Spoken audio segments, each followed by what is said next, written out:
Welcome back to another episode of Into the Airbnb, where we talk with Airbnb hosts about their short-term rental experience. Today's guest is Andrea Whitson, based in Central Texas, who is an experienced Airbnb host and manages 5 listings in Texas and New Mexico. In this episode, Andrea will tell us about her experience doing short-term rentals and remote hosting. So, without further ado, let's get into it. So, can you tell us how did you get started on Airbnb? We've not been doing Airbnb all that long, but in 2018, I really wanted a beach house down on the Texas coastline. And I found a great deal on a house on Crystal Beach. And it's a beach that's closest to Houston. That's the closest major city. And my husband agreed to make the down payment as long as I would make the monthly payment. And so I'm no dummy. I didn't want to pay out of my own pocket for that payment. So we made it an Airbnb, and I've never, ever had to make a payment once with my own money because it's done so well. And since then, we did, we have the beach house. We added 3 ski town properties in New Mexico just so that we could have more. We could have a summer season with the beach house. We could have a winter season with the ski properties. Okay, so in the areas you're hosting in Texas and New Mexico, how is the seasonality like? Well, I'll put it this way. On the beach house, the bookings that we have from Memorial Day, which is mid-May or end of May, through Labor Day, which is the 1st of September, those bookings pay for the property's annual expenses. So that's where we make the bulk of our money. That covers all of our expenses for the year. And the same is true for the ski properties, and their winter season is December to March. And again, that pays for the rest of the year's expenses for those properties.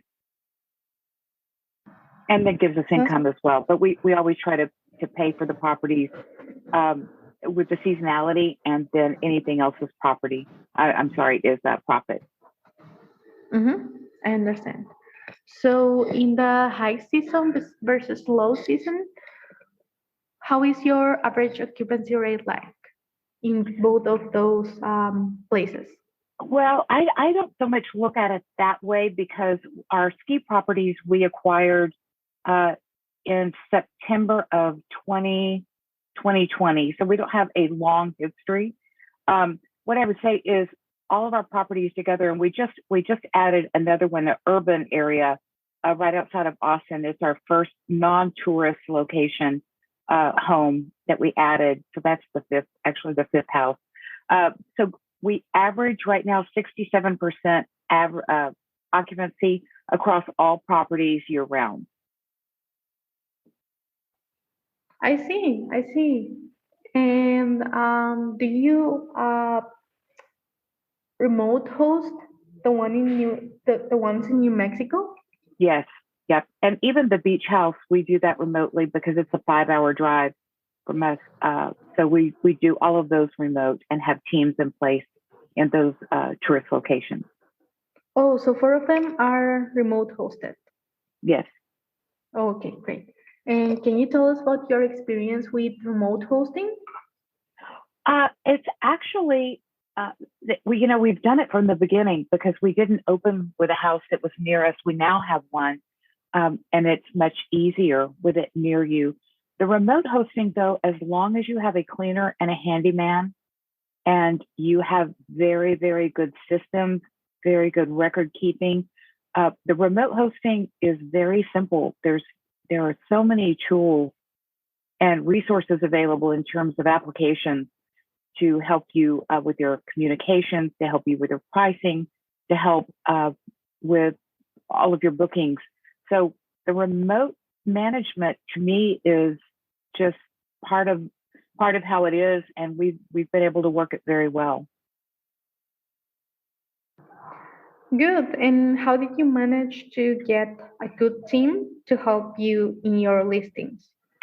A lot of it is really asking around. One thing that we discovered and I don't know if it's small towns. It's probably best if it's small towns. But our properties, aside from the one in the Austin area, they're in small towns, and so almost all of these towns have a Facebook page where residents will talk, where they share information and share with plumbers and painters and things like that. So we always look for that.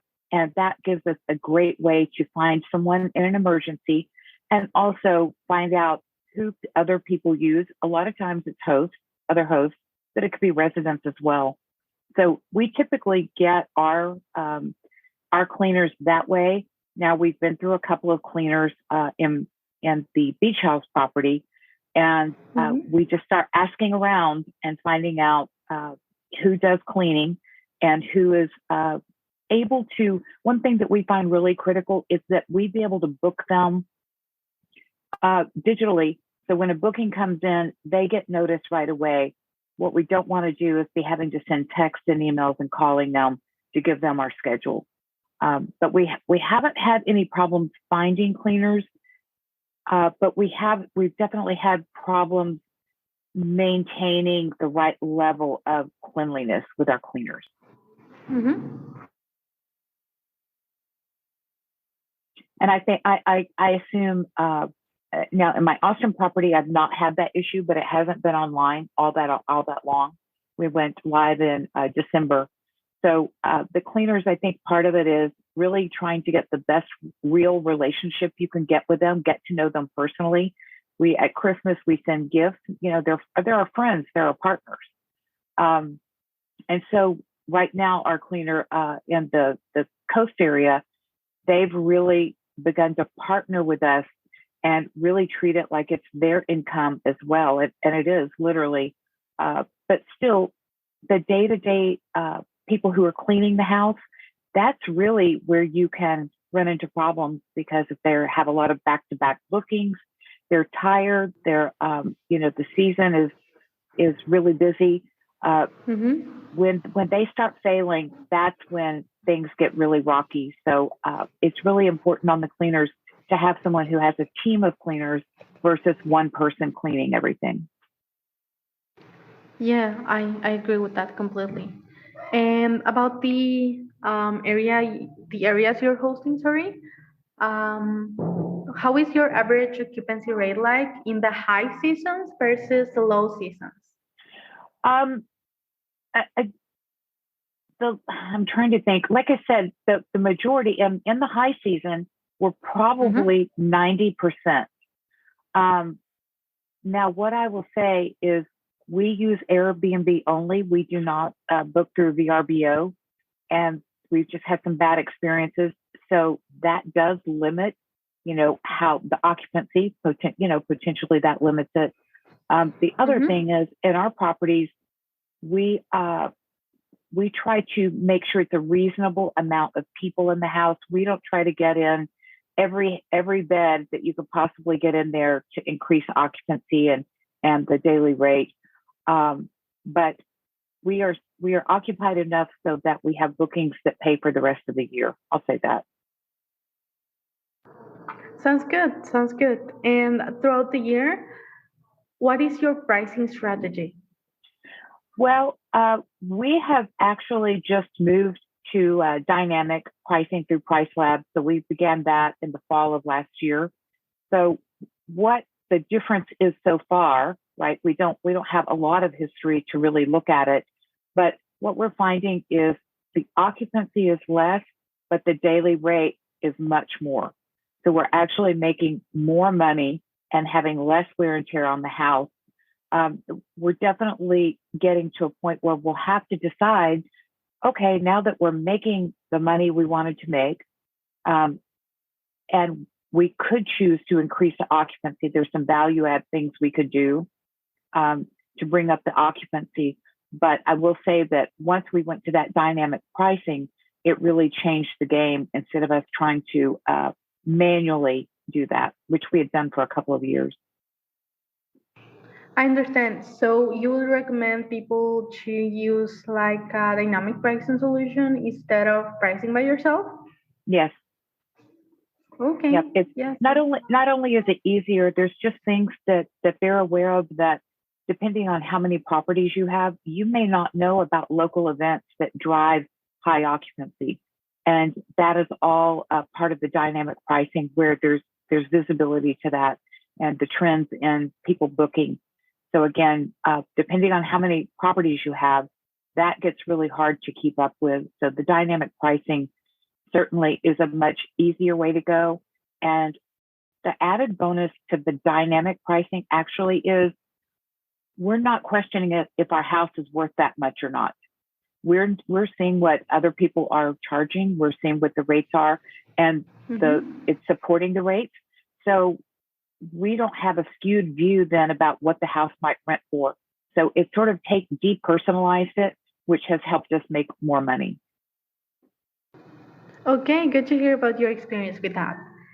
And can you tell us in these years being an Airbnb host, what have been your top challenges while running Airbnb?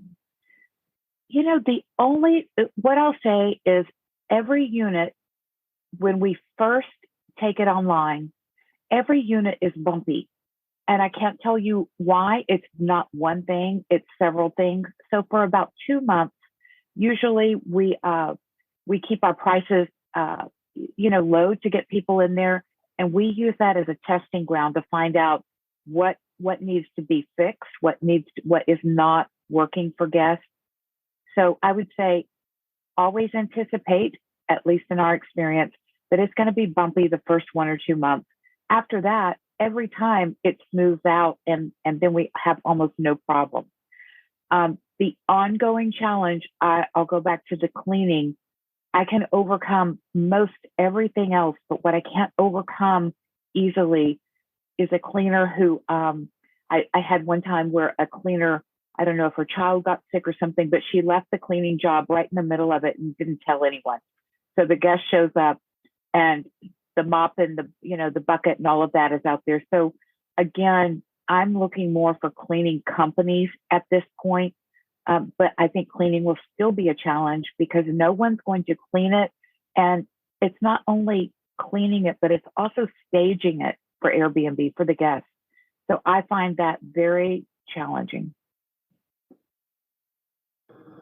Oh, so right now, how are you dealing with the cleaning problem? Well, How did you get your, I sorry, take I continue take please. I actually take pictures of everything how I want it. And I usually, April is a good month when both of our markets are pretty dead. And so we try to get down to those units, refresh things. I take pictures of all of the rooms, how I want them to look.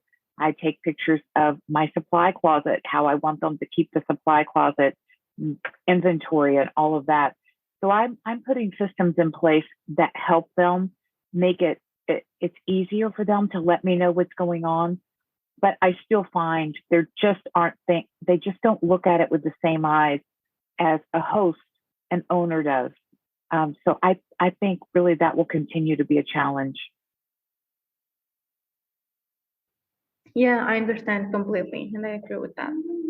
So, any tips that you like to share for other Airbnb hosts or future Airbnb hosts? Um, what I would say is I might be a little bit different host than the norm. I turned 60 years old last year, so I'm getting to retirement age, and my personal strategy is to replace my corporate income before I retire. So within the next couple of years, I want to 100% replace my corporate income with Airbnb income, so that I can have the lifestyle I want without having to work, the same amount of hours. Um, Mm-hmm. and with that in mind, where we have bought property, we have been very strategic in that because we choose places where we want to visit during retirement. We can go to Brazil for 3 months. We can go to New Mexico for 3 months. We can go to the beach house for 3 months. We can go to the Austin house for 3 months. So we're very strategic in how we choose where we have our properties. And we'll end up selling our big primary house, and then we'll just travel to the places we love, but it'll all be a business expense. So we're trying to turn everything into a business expense. Um, And then in terms of my exit strategy, and I think you need to know what your strategy is. My exit strategy is to pass away, and then our children will inherit all of the property, and they can either sell it or continue running a short-term rental business if that's still a thing at that point. And I always tell them that the way that I look at short-term rentals or any rental real estate really is, I stop and I tell myself, someone I don't even know is buying me a house to give to my kids. And so that is the perspective that keeps me wanting to do better and knowing that it's pretty amazing that I have homes and I'm not making payments myself. So that drives me. I'm very passionate about that. Oh, that's really sweet. Thanks for sharing that with us. Sure. So that would be it for today. Thank you for your time. Thank you. Thank you, Julia. I appreciate the opportunity. Thanks for listening to Into the Airbnb. We're looking for hosts and other people in the short-term rental industry to interview. If you have what we need and would like to share your experience in this podcast, please send us an email. All the info is at the end of the description.